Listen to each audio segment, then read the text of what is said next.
Hi, welcome back. Here we are at our Fall 2018 study for the Gospel Project for Students. We are in Unit 2, and we're going to be in Session 4 today. So thanks for being with us. I hope that these videos have been helpful.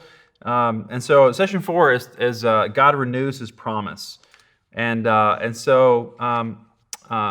been continually looking at how God has chosen this family, this Abraham, and his family, and his trying to this promise to sort of through them be a blessing to all the nations, all the peoples of the earth. How the Messiah was going to kind of come through their line, and so. But we have seen sort of obstacle after obstacle take place.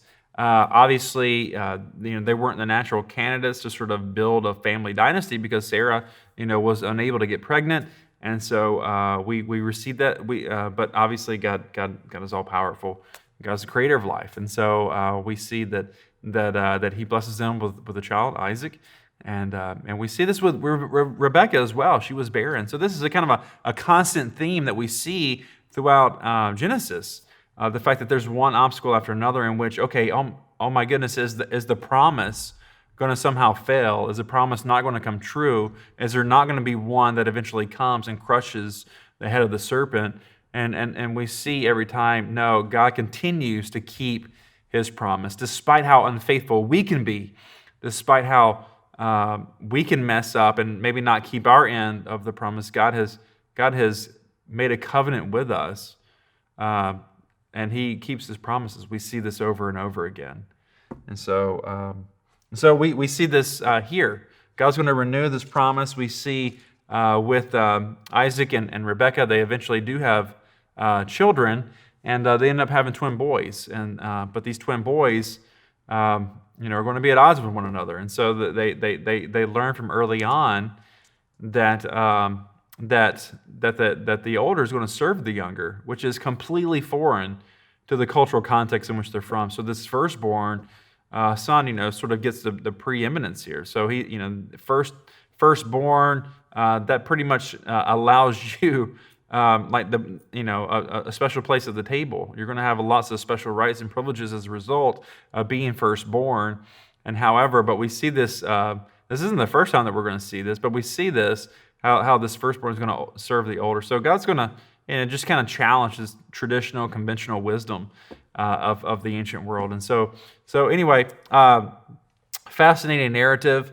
We're going to see some great things here. One of the things that I would really emphasize to students is, and we're going to kind of see this a little bit more as it unfolds, but just how God chooses to use a pretty dysfunctional family for His kingdom purposes.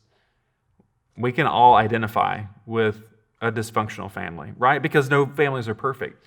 There might be some that are just, a little bit closer than others, but we all have our quirks, we all have our issues, we all have our relationship struggles.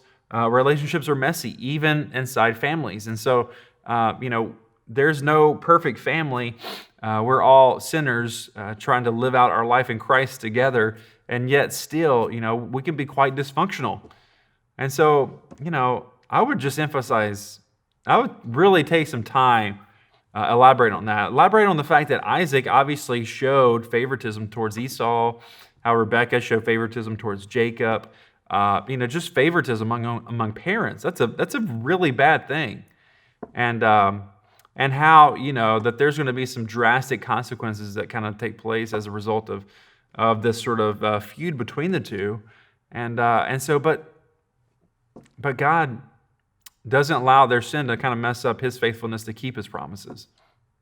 He continually decides to overcome whatever obstacles that we are presenting, and He remains faithful to keep His promises. And so, but at the same time, He allows us dysfunctional people to be a part of His redemptive purposes. And so I would just spend some time talking about that.